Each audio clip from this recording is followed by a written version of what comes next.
So this came across my Twitter timeline, I think. That's how I stumbled across this, but Enough is Enough, an open letter from survivors to Time's Up. Time's Up was this group that came about kind of during the Me Too movement as a group that was supposed to, be able to provide support and resources to people who have been, sexually harassed, assaulted, raped, etc.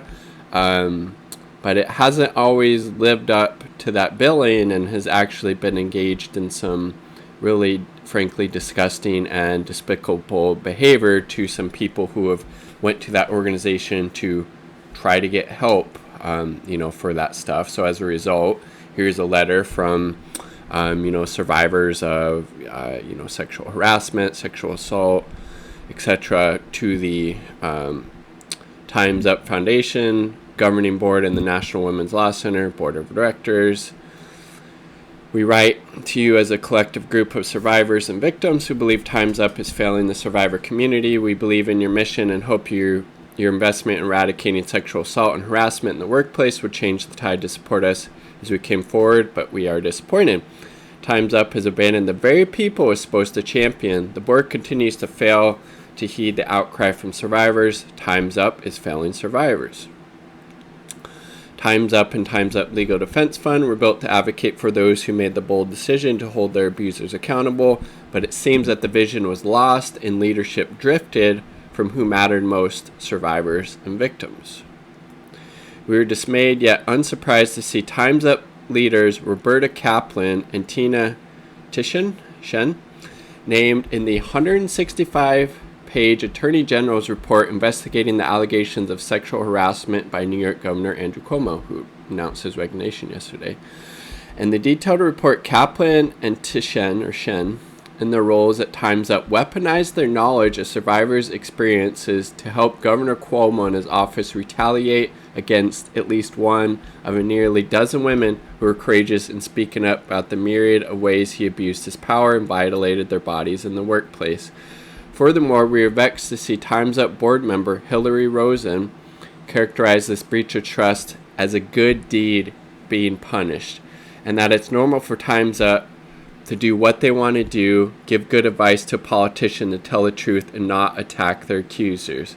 There is a consistent pattern of behavior where the decision makers at Time's Up continue to align themselves with abusers at the expense of survivors.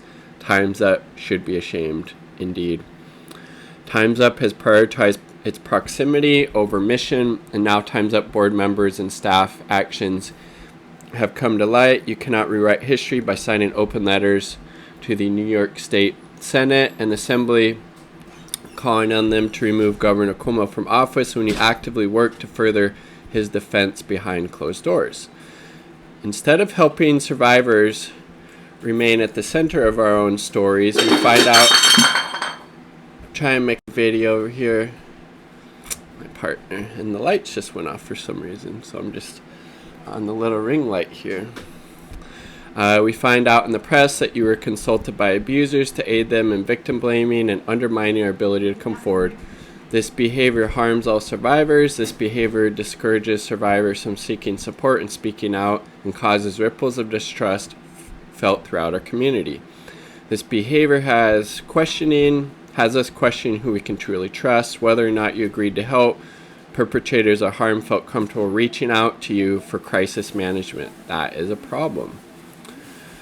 This is not the first time Time's Up is complicit in enabling abuse. Earlier this year, Time's Up healthcare board members resigned en masse after allegations that board member Dr. Esther Chu was accused of brushing off an allegation of sexual misconduct that was brought to her attention by a co-worker at Oregon Health and Science University. Despite calls to step down, Chu remained on the board, is now being represented by fellow board member Roberta Kaplan.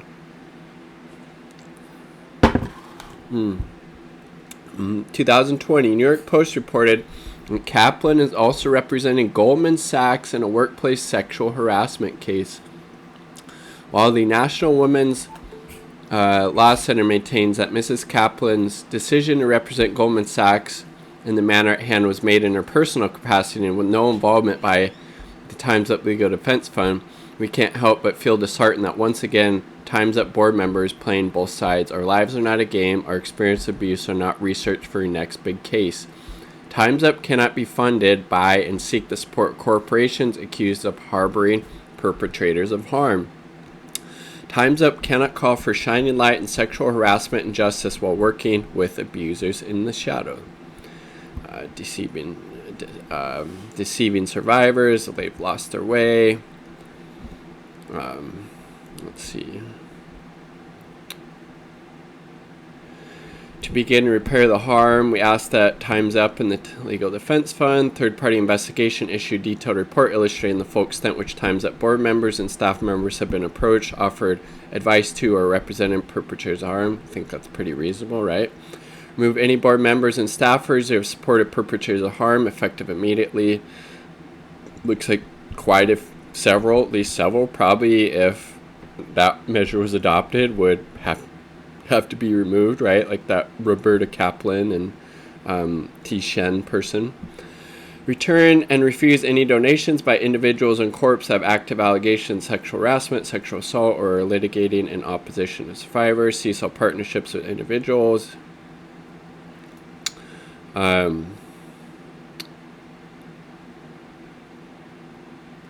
Publish a report detailing the breakdown of the Time's Up and Time's Up Legal Defense Fund's budgets and what percentage of funds are dedicated to survivors and victims' cases, media relations, and emotional and physical support. Form a Survivor Advisor Council. Yes, that's for sure. You obviously want to have input from the population that you're supposed to be serving and working with. That makes a whole lot of sense. Confirm the majority of Time's Up program is led by inclusive survivor.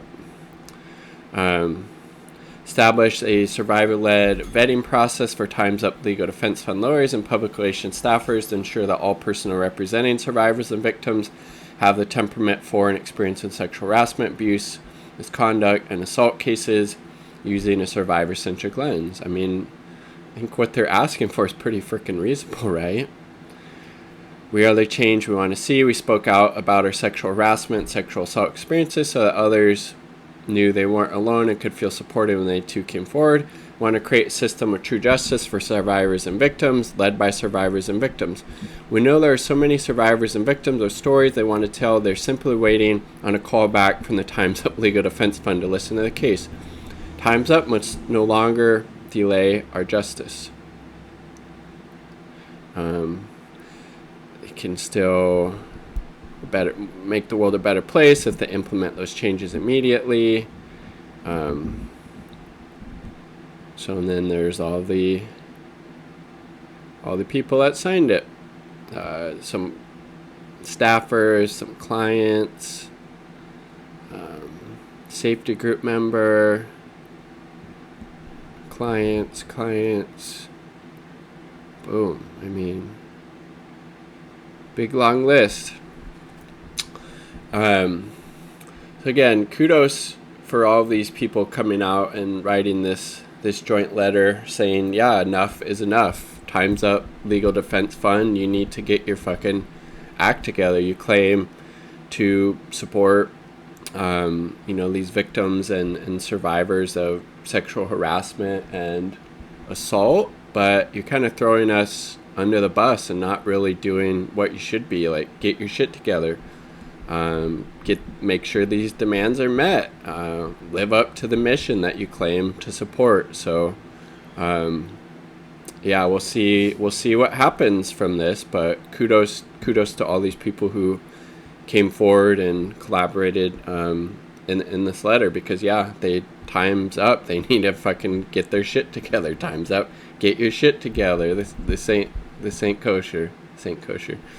Like the video if you like the damn video. Subscribe for more content. All part of the people. Peace. Much love.